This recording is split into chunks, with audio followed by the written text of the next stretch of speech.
एक मुलाकात ऐसी शख्सियतों के साथ जिन्होंने दिया है अपने जीवन को एक नया मुकाम।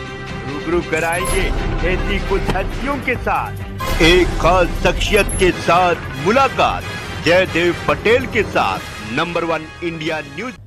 नमस्कार व्यूअर्स, मैं जयदेव पटेल और आप देख रहे हैं नंबर 1 इंडिया न्यूज। आपका एक बार फिर स्वागत है एक खास शख्सियत के साथ मुलाकात प्रोग्राम में। आज हम बात करेंगे कोलकाता की महिला डॉक्टर के साथ जिस तरीके से जिंदगी सामने आई और उसके बाद कहीं न कहीं कोलकाता हाईकोर्ट ने मामला सीबीआई को सौंप दिया और अब इन तमाम मुद्दों को लेकर सीबीआई जांच कर रही थी। लेकिन इस बीच सुप्रीम कोर्ट ने स्वतः संज्ञान लेते हुए कहीं न कहीं पश्चिम बंगाल सरकार, पश्चिम बंगाल पुलिस पर सवाल खड़े किए और साथ ही कई टिप्पणियां भी करी और इसी के साथ साथ नेशनल टास्क फोर्स का गठन भी किया डॉक्टर की सुरक्षा को लेकर के।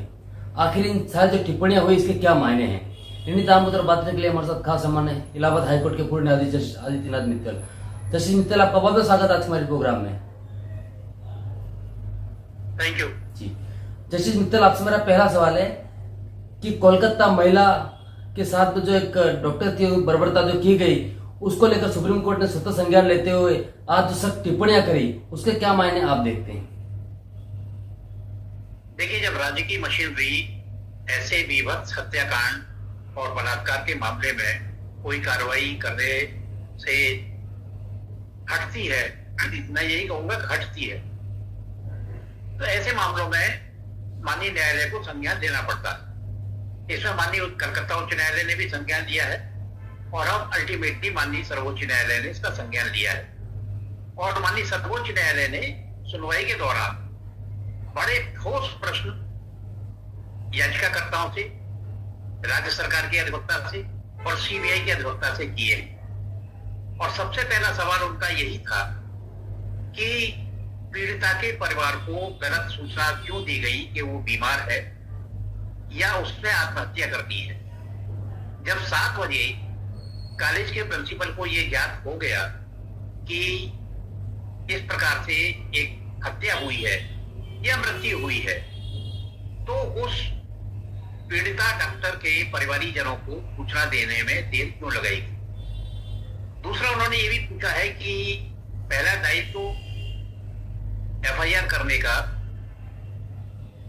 अस्पताल प्रशासन का था, तो अस्पताल प्रशासन ने इस बात को गंभीरता से क्यों नहीं लिया और मामले की प्रथम सूचना रिपोर्ट थाने में क्यों नहीं दर्ज कराई और पीड़िता के परिवार को पहले एफआईआर क्यों दर्ज करानी पड़ी।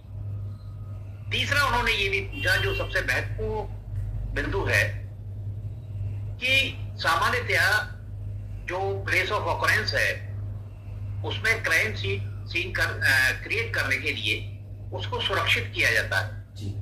अस्पताल प्रशासन ने उस क्राइम सीन को रिक्रिएट करने के लिए वहां जो भी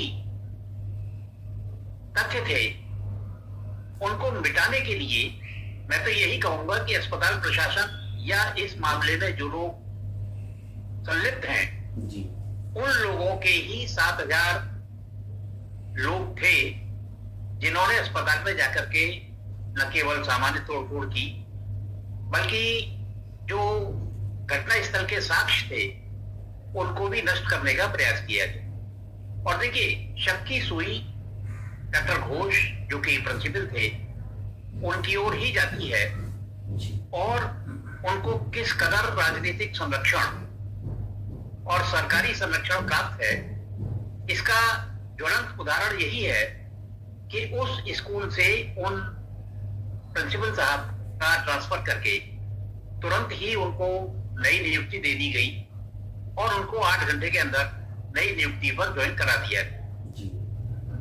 सामान्यतया ऐसे मामलों में डॉक्टर को सस्पेंड किया जाना चाहिए था, उनके खिलाफ एक्शन लिया जाना चाहिए था, न कि उनको एक पुरस्कार के रूप में दूसरी पोस्टिंग दे करके उनको सम्मानित किया जाना चाहिए था।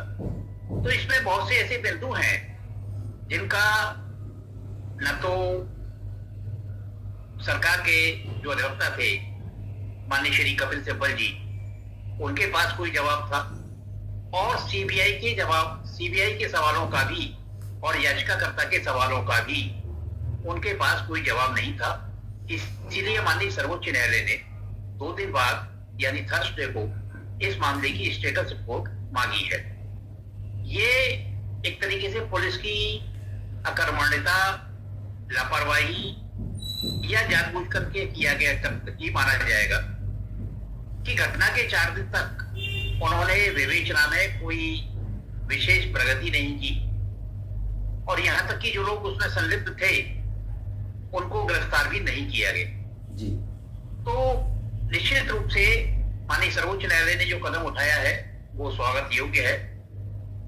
और मैंने जैसा कि कहा कि जब कार्यपालिका किसी मामले में कार्रवाई करने से परहेज करती है, गुरेज करती है या नाकाम रहती है, तो ऐसे मामलों को सर्वोच्च न्यायालय या माननीय उच्च न्यायालय स्वतः संज्ञान लेकर के उसकी प्रगति देख सकते हैं और ये देख सकते हैं कि पीड़िता के साथ न्याय हो, क्योंकि ये पूरे देश को हिला देने वाली घटना है।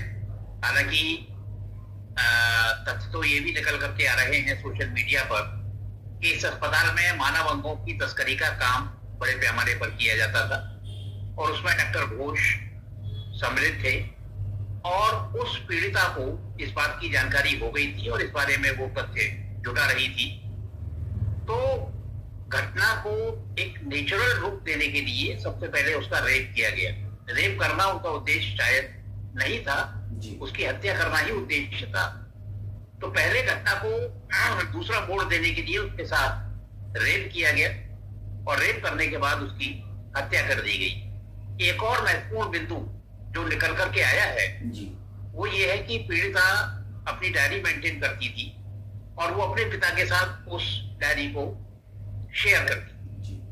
तो उसकी डायरी के उस दिन का पन्ना और कुछ और पन्ने गायब कर दिए गए। कहने का तात्पर्य यह है कि साक्ष्य को मिटाने का पूरा प्रयास आरोपियों की ओर से किया गया है। और जस्टिस मित्तल, मैं आपकी मैं इसी बात थोड़ा सा और आगे लेकर जाता हूँ कि आज माननीय सुप्रीम कोर्ट ने जो टिप्पणियां करी उसमें एक टिप्पणी ये भी थी कि जब 15 अगस्त को जब हाई सिक्योरिटी रहती है तो हाई सिक्योरिटी के समय पे इस तरीके से कुछ सामाजिक तत्वों का हॉस्पिटल के अंदर जाना और इस तरीके से तोड़फोड़ करना, तो उसको एक स्टेटस रिपोर्ट भी मांगी है। देखिए, ये तो मिली जुली साजिश थी, चाहे 15 अगस्त हो चाहे 16 अगस्त हो, हर अस्पताल में सिक्योरिटी रहती है। और जब साजिश के तहत आप देखिए, जो 7000 लोग अस्पताल में तोड़फोड़ करने के पीछे घुसे थे, वो 7000 लोग पीड़ित पक्ष के तो हो नहीं सकते। पीड़ित पक्ष के व्यक्ति साक्ष्य को मिटाने की प्रयास क्यों करेंगे? और अगर पीड़ित पक्ष इतना ही ताकतवर होता कि वो 7000 गुंडों को 15 अगस्त को भेज सकता था, तो वो 7000 आदमी जिस दिन मर्डर हुआ था उस दिन भी जा सकते थे। सीधा सीधा जो शक की सुई घूमती है वो सरकार पर और आरोपियों पर ही घूमती है। और माननीय सर्वोच्च न्यायालय ने इस बिंदु को उठाया है कि जो पुलिस है, स्थानीय पुलिस, इस मामले को हैंडल करने में पूरी तरीके से फेल्योर रही।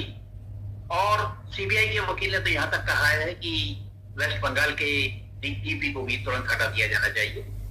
पूरी देखिए, चाहे ये वर्तमान घटना हो चाहे वो संदेश खाली की घटना हो, आप देखें चाहे लोकसभा के चुनाव हो चाहे विधानसभा के चुनाव हो, हिंसा होना पश्चिम बंगाल में एक आम बात हो गई है। और एक वर्ग को दूसरे वर्ग से लड़ाने की जो मुहिम वेस्ट बंगाल की सरकार कर रही है और एक तुष्टीकरण की नीति जो उन्होंने अपनाई हुई है, वो निश्चित रूप से पूरे देश के लिए घातक है।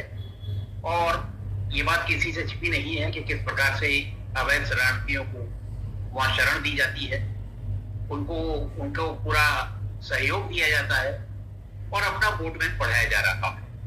और उसी वोट बैंक को बढ़ाने के चक्कर में जब बांग्लादेश में हाल की घटना हुई तो ममता बनर्जी जी ने ये स्टेटमेंट दिया कि बांग्लादेश के लोग अगर वेस्ट बंगाल में आना चाहें तो उनका स्वागत है, जबकि इसका उनको अधिकार ही नहीं है। इसका अधिकार केवल और केवल केंद्र सरकार को है। तो ये सस्ती राजनीति, ओछी राजनीति, तुच्छ राजनीति हो रही है और इसका खामियाजा देश के नागरिकों को और देश के टैक्स पेयर को भरना पड़ेगा। जस्टिस मित्तल, आज सुप्रीम कोर्ट ने जो लगातार इस पूरे मामले को लेकर डॉक्टर्स जो धरना प्रदर्शन कर रहे हैं, विरोध प्रदर्शन कर रहे हैं, उनके कहीं के सपोर्ट में आते हुए एक टास्क फोर्स का, नेशनल टास्क फोर्स का गठन भी किया गया और जिसमें कहीं ना कहीं उन्होंने एक रिपोर्ट भी तलब करने के लिए कहा है 2 वीक के अंदर, 2 मंथ के अंदर उसकी फाइनल रिपोर्ट भी मांगी है। तो ये जो कदम, ये कितना अहम आप मानते हैं, जो नेशनल टास्क फोर्स का कदम जो सुप्रीम कोर्ट की तरफ से उठाया गया? अब देखिए, ये तो समय बताएगा कि वो टास्क फोर्स कितना प्रभावी रहती है, कितना सक्षम रूप से कार्य कर पाती है। परंतु निश्चित रूप से माननीय सर्वोच्च न्यायालय ने जो देश भर के डॉक्टरों को ये विश्वास दिलाया है कि वो उनके साथ हैं और उनके साथ न्याय होगा, और माननीय सर्वोच्च न्यायालय ने जो अपील की है सभी डॉक्टरों से कि पूरी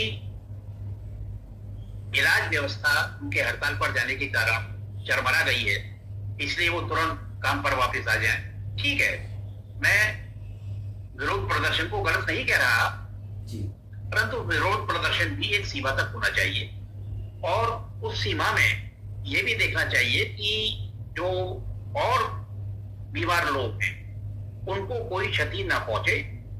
अदरवाइज इससे ना तो मरीजों का हित होने वाला है और ना ही डॉक्टरों का हित होने वाला है।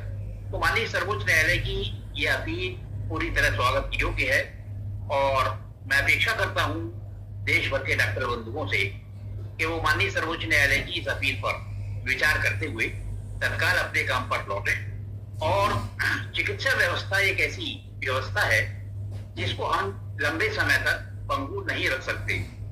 ये एक ऐसी व्यवस्था है कि कौन मरीज कब किस हालत में अस्पताल पहुंचता है, उसको किस इलाज की जरूरत है। और अगर मान लीजिए गंभीर प्रकृति के मरीज, हिंदुस्तान की आबादी 140 करोड़ है, निश्चित रूप से 1500 मरीज गंभीर प्रकृति के भी होते होंगे। तो अगर गंभीर प्रकृति के मरीज डॉक्टरों की हड़ताल के कारण दम तोड़ देते हैं तो ये एक दूसरा अपराध। तो सर्वोच्च न्यायालय की जो अपील है वो पूरी तरह स्वागत योग्य है और पूरी तरह मानने योग्य है। जब माननीय सर्वोच्च न्यायालय ने आश्वासन दिया है कि हम आपके साथ हैं और हम आपको न्याय दिला करके रहेंगे, तो माननीय सर्वोच्च न्यायालय की बात पर विश्वास करना चाहिए, क्योंकि उनका यह बयान कोई राजनीतिक बयान नहीं है, किसी भी रूप से स्वार्थपरक बयान नहीं है और देश की जनता के हित में है और डॉक्टरों के भी हित में है। जी, जस्टिस मित्तल, आपसे मेरा एक आखिरी सवाल है कि सुप्रीम कोर्ट की आज की जो सख्त टिप्पणियां हैं कोलकाता केस को लेकर के, ये पीड़िता को न्याय दिलाने में कितना मददगार साबित होगी? देखिए, निश्चित रूप से पीड़िता को न्याय दिलाने के लिए पूरी तरह सक्षम होगी और न केवल इस पीड़िता को न्याय मिलेगा बल्कि भविष्य में ऐसी घटनाओं की पुनरावृत्ति रोकने के लिए भी निश्चित रूप से माननीय सर्वोच्च न्यायालय कोई ना कोई गाइडलाइन जारी करेगी। और जो भी जांच एजेंसी है, चाहे वो पुलिस जांच एजेंसी है या सीबीआई जांच एजेंसी है, उनको एक मार्ग दिखाया है माननीय सर्वोच्च न्यायालय ने कि किन किन बिंदुओं पर आपको इस मामले में विवेचना करनी है। और सबसे पहली प्राथमिकता ये होगी कि ये जो रैकेट है ये एक संगठित गिरोह है।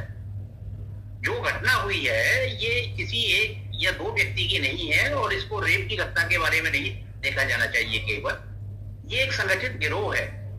ऐसे गिरोहों का न केवल आरजीकर अस्पताल के डॉक्टरों का या और किसी अस्पताल के लोगों का भंडाफोड़ होना जरूरी है,